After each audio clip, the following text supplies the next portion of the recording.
மெதுவா போங்க, பயமா இருக்கு என அவன் முதுகில் சாய்ந்தபடி அவள் சிணுங்க. அந்த சிணுக்கமே அவனுக்குள் வெறியூட்டியது. என் கூட இருக்கும்போது எதுக்கு பயம் என்றபடி அவன் சிரித்தான். பைக்கின் வேகமும் கூடியது.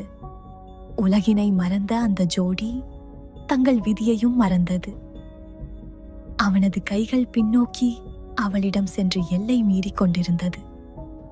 ஐயோ, ரோட்ல வேணாம் என்ற அவளின் தடுமாற்ற குரல் ஒலித்த அதே நொடியில் சாலையின் வளைவில் யமனாக கர்ஜித்தபடி வெளிப்பட்டது அந்த லாரி.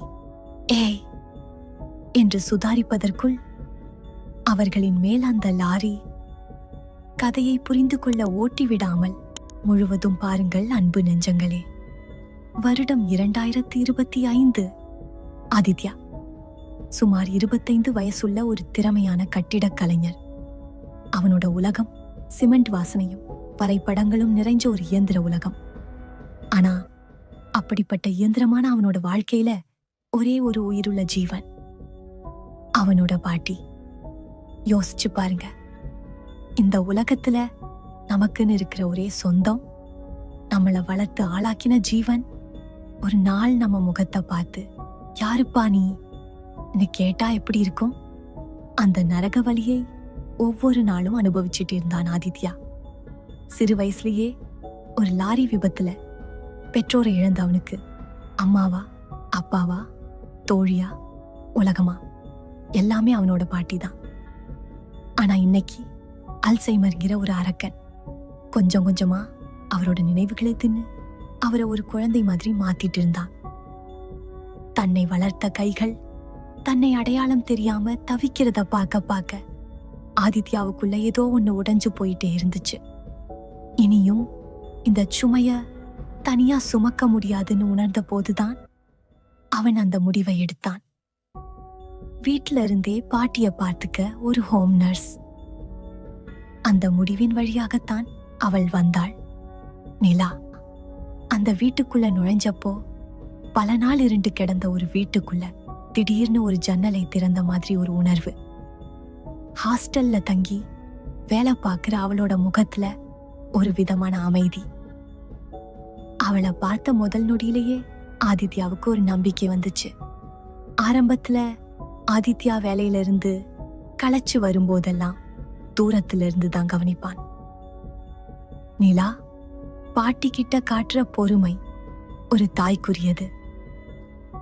சாப்பிட மறுத்து முரண்டு பிடிக்கிற பாட்டிக்கு சின்ன குழந்தைக்கு கதை சொல்ற மாதிரி ஊட்டி விடுவாள். சில சமயம் பாட்டி அவளை திட்டுவாங்க. ஆனா எல்லாத்தையும் ஒரு மெல்லிய புன்னகையோட அவள் ஏத்துக்கிட்டதை பார்க்கும்போது ஆதித்யாவுக்கு அவள் மேல மரியாதையும் சொல்லத் தெரியாத ஒரு ஈர்ப்பும் உருவாச்சு. அப்படி போயிட்டு இருந்த ஒரு நாள் ஒரு சம்பவம் நடந்துச்சு. அதுதான் எல்லாவற்றுக்குமான தொடக்க புள்ளி. நிலா ஒரு நாள் விடுப்பு எடுத்துட்டு திரும்பி இருந்தா. ஹால்ல பாட்டி கிட்ட பேசிக்கிட்டு இருந்தா. ஆதித்யாவும் அங்கதான் இருந்தா. வழக்கம் போல பாட்டி அவளை அந்நியமா பாப்பாங்கன்னு அவன் நினைச்சான். ஆனா அவன் எதிர்பார்த்ததுக்கு நேர்மாறா ஒண்ணு நடந்துச்சு. பாட்டி நிலாவோட கைகளை பிடிச்சுக்கிட்டு ரொம்ப உரிமையா கேட்டாங்க, நேத்து உன்னை காணோமே, எங்க போயிருந்த? ஆதித்யாவுக்கு உடம்பு ஒரு நொடி சிலிர்த்துச்சு. யோசிச்சு பாருங்க, 5 நிமிஷத்துக்கு முன்னாடி என்ன சாப்பிட்டோம்னு மறந்துடுற ஒரு மனுஷி ஒரு நாள் அவங்கள பார்த்துக்கிட்ட பொண்ணு வரலைங்கிறத மட்டும் அவ்வளவு துல்லியமா ஞாபகம் வச்சிருக்காங்க. இது வெறும் வேலைக்காரருக்கும் எஜமானுக்குமான உறவு இல்ல, அதை தாண்டி ஆன்மா சம்பந்தப்பட்டதுன்னு ஆதித்யாவுக்கு அன்னைக்குதான் புரிஞ்சது. அன்னைக்கு அவன் பார்வையில நிலா வெறும் நட்ஸ் இல்ல, தன் குடும்பத்தோட ஒரு அங்கமா தெரிஞ்சா. தன் பேரனின் மாற்றத்தை பாட்டியும் கவனிக்க தவறவில்லை. அன்று உள்ளூர் அரசியல் தலைவர் ஒருத்தர் இறந்து போனதால ஊர்ல திடீர்னு ஊரடங்கு போட்டாங்க. நிலாவால ஹாஸ்டலுக்கு திரும்ப முடியல. அன்னைக்கு ராத்திரி அவள்ல அங்கேயே தங்க வேண்டியதாச்சு. வெளியில ஒரே அமைதியா இருந்துச்சு. ராத்திரி பாட்டி தூங்கிட்டாங்க. ஹால்ல ஆதித்யாவும் நிலாவும் மட்டும். மெல்ல ஆரம்பிச்ச உரையாடல் மனசு விட்டு பேசுற அளவுக்கு ஆழமாச்சு. அப்போது பாட்டி இரவு தண்ணி குடிக்க வெளியே ஹாலுக்கு வந்தாங்க. அவரது வருகையை உணர்ந்து இருவரும் அமைதியானார்கள். அவர் இருவரையும் மாறி மாறி பார்த்தார். அவரது சுருக்கங்கள் விழுந்த முகத்தில் ஒரு வாஞ்சையான புன்னகை. மெல்லிய ஆனால் தெளிவான குரலில் பேச ஆரம்பித்தார். என் காலத்துல எல்லாம் மனசுல இருக்குத சொல்ல இவ்ளோ தயங்க மாட்டோம் கண்ணு. பிடிச்சிருக்குன்னா கண்ணை பார்த்து சொல்லிடுவோம். அவர் ஒரு பெருமூச்சுடன் தொடர்ந்தார். வாழ்க்கை ரொம்ப சின்னதுடா. மனசுக்கு பிடிச்சவங்க நம்ம பக்கத்துல இருக்கும்போது அதை சொல்லாம ஒரு நொடியை கூட வீணாக்க கூடாது. ஆதித்யாவும் நிலாவும் தலைகுனிந்தனர். பாட்டியின் வார்த்தைகள் நேரடியாக அவர்களின் இதயத்தை தைத்தன. அவர்கள் இருவருக்கும் இடையில் இருந்த மெல்லிய கண்ணாடி தடையை உடைத்தெறிந்தது. ஆதித்யா நிலாவை பார்த்தான். நிலா ஆதித்யாவை பார்த்தாள். அவங்க கண்கள் பேசிட்டு இருந்த அந்த அழகான தருணத்துல டமார்! பூஜை அறையில இருந்து ஒரு பெரிய சத்தம். 3 பேரும் அதிர்ச்சியோட அங்கே ஓடினாங்க. ஒரு கருப்பு பூனை பூஜை அறையிலிருந்து சீறி பாய்ஞ்சு வெளியே ஓடுச்சு. உள்ள ஏத்தி வச்சிருந்த குத்து விளக்கு தட்டிவிட்டு சில சாமி படங்கள் சிதறி கிடந்துச்சு. ஆதித்யாவும் நிலாவும் அத பெருசா எடுத்துக்கல. ஆனா பாட்டியோட நெஞ்சுக்குள்ள கருக்குன்னு ஒரு உணர்வு. இது அவசகுணம். ஏதோ தப்பா நடக்க போகுது. தன் பிள்ளைகளோட சந்தோஷத்துல இந்த பயம் ஒரு நிழலா படியக்கூடாதுன்னு நினைச்ச அந்த தாய் அந்த பயத்தை தனக்குள்ளேயே பூட்டி வச்சுக்கிட்டாங்க. அவங்க காதல் ஆரம்பிச்சது. அந்த வீடு இன்னும் அழகாச்சு. நிலா வேலைக்கு வந்துட்டு போகும்போது அவங்களுக்குள்ள சின்ன சின்ன காதல் செனுங்கல்கள், முத்தங்கள், திருட்டு பார்வை, ஒருத்தருக்கொருத்தர் சாப்பாடு பரிமாறிக்குதுன்னு அவங்க ஜாலியா இருந்தாங்க. ஆனா இந்த எல்லா சந்தோஷத்தையும் ஒரு ஓரத்துல இருந்து பார்த்துட்டு இருந்த பாட்டியோட மனசுல மட்டும் அன்னைக்கு அந்த பூஜை ரூம்ல பார்த்த காட்சி ஒரு நெருடலாவே இருந்துச்சு. இந்த நேரத்துல தான் ஆதித்யாவோட வாழ்க்கையில ஒரு பெரிய வாய்ப்பு வந்துச்சு. வெளிநாட்டுல வேலை, பெரிய சம்பளம், உயர்ந்த பதவி. ஆனா அவன் மனசு குழப்பத்துல தவிச்சது. ஒரு பக்கம் தன் உலகமா மாறிட்டு இருந்த நிலா, இன்னொரு பக்கம் தன்னை மட்டுமே உலகமா நினைக்கிற பாட்டி. இவங்கள விட்டுட்டு எப்படி போறது? அன்னைக்கு சாயங்காலம் அவன் தன் குழப்பத்தை நிலா கிட்ட சொன்னான். என் பாட்டியை மட்டும் இல்ல நிலா, உன்னையும் விட்டுட்டு என்னால போக முடியாது. அதுக்கு நிலா சொன்ன பதில் அவங்க காதலோட ஆழத்தை நிரூபிச்சது. சம்பளம் குறைவா இருந்தாலும் பரவாயில்ல, நீங்க இங்கேயே இருங்க.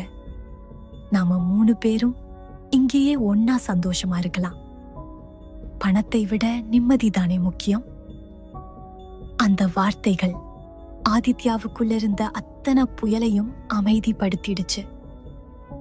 அவன் அவளை நன்றியோட பார்க்க அவள் அவனை அன்போட அணைச்சுக்கிட்டா. அந்த இரவில் அவர்கள் காதலர்களாக மட்டுமல்ல, ஒருவரில் ஒருவர் தொலைந்து போன பயணிகளாக மாறினார்கள். அந்த இன்பமான தருணத்தில் அவர்களின் தனித்தனி உலகம் கரைந்து ஒரே பிரபஞ்சமாகியது. கதை இங்க முடிஞ்சிருந்தா இது ஒரு அழகான காதல் கதையா இருந்திருக்கும். ஆனா விதி வேறொரு கணக்கை போட்டு வச்சிருந்தது. சில வாரங்கள் கழிச்சு நிலா அவளோட சொந்த ஊருக்கு போனா. ரொம்ப சந்தோஷமா அவங்க அம்மா கிட்ட தன் காதலை பத்தி சொன்னா. அவங்க அம்மா அதி பத்தி விசாரிக்க, மாப்பிள்ளை போட்டோவை காட்டுன்னு அவங்க அம்மா கேட்க, நிலா தன் போன்ல சமீபத்துல அவங்க 3 பேரும் எடுத்துக்கிட்ட போட்டோவை காட்டினா. அந்த போட்டோவை பார்த்த நிலா அம்மாவோட முகம் திடீர்னு வெளிரி போச்சு. அவங்க கண்கள் அதிர்ச்சியில விரிஞ்சது, கைகள் நடுங்க. அடுத்த நொடி அவங்க மயங்கி சரிஞ்சாங்க. பிறகு அவங்களை ஆசுவாசப்படுத்தி படுக்கையில் அமர வைத்தாள். வீடே பதற்றமாச்சு. என்ன நடக்குதுன்னு புரியாம நிலா இருந்தாள். பிறகு அவங்க சித்திகிட்ட அதே போட்டோவை காட்டி, என்ன சித்தி ஆச்சு, ஏன் நம்ம மயங்கிட்டாங்க, இந்த போட்டோல இருக்கிற பாட்டி யாருன்னு கேட்டா. அந்த போட்டோவை வாங்கின சித்தி தழுதழுத்த குரல்ல ஒரு உண்மையை சொன்னாங்க. அந்த உண்மை நிலாவோட வாழ்க்கையே புரட்டி போட போற ஒரு உண்மை. நிலா, இந்த பாட்டி இவங்க தான் உன் அம்மாவோட முதல் மாமியார். நிலாவோட காதுகள்ல அந்த வார்த்தைகள் ஒரு இடி மாதிரி இறங்குச்சு. என்ன சித்தி சொல்றீங்க? ஆமா கண்ணு, உன் அம்மாவுக்கு முதல் கல்யாணமாகி அவங்க புருஷன், அதாவது பாட்டியோட மகன், கல்யாணமான ஒரு வருஷத்திலேயே இறந்துட்டாரு. அப்போ உங்க தாத்தா பாட்டியோட வற்புறுத்தலால் பிறந்த குழந்தைய அங்கேயே பாட்டிகிட்ட விட்டுட்டு உங்க அம்மா இந்த ஊருக்கு வந்து உங்க அப்பாவை 2வதா கல்யாணம் பண்ணிக்கிட்டாங்க. ஒவ்வொரு வார்த்தையும் ஈட்டியா நிலாவோட இதயத்துல இறங்குச்சு. அவளோட உலகம் சுழன்றது, காதுகள் அடைத்தது, கண்கள் இருண்டது. அப்படியென்றால் பாட்டியிடம் வளர்ந்த அந்த குழந்தை ஆ என்று தொண்டை வறண்டது. அவள் உதடுகள் அவளுக்கே கேட்காத ஒரு குரலில் முணுமுணுத்தது. அப்போ அவன் எங்க அண்ணனா? அந்த அதிர்ச்சியை அவளோட நரம்புகளால தாங்க முடியல. அவள் கால்கள் வலுவிழக்க நினைவிழந்து அந்த இடத்திலேயே சரிந்தாள். நண்பர்களே, விதி இப்படி ஒரு கொடூரமான விளையாட்டை விளையாடும்னு யார் எதிர்பார்த்தா? இதுக்கப்புறம் நிலா என்ன ஆனா? இந்த உண்மைய ஆதித்யா எப்படி ஏத்துப்பான்? அவங்களோட காதல் என்ன ஆகும்? உங்க பதில கமெண்ட்ல சொல்லுங்க. அடுத்து ஒரு சுவாரஸ்யமான கதையில உங்களை சந்திக்கிறேன்.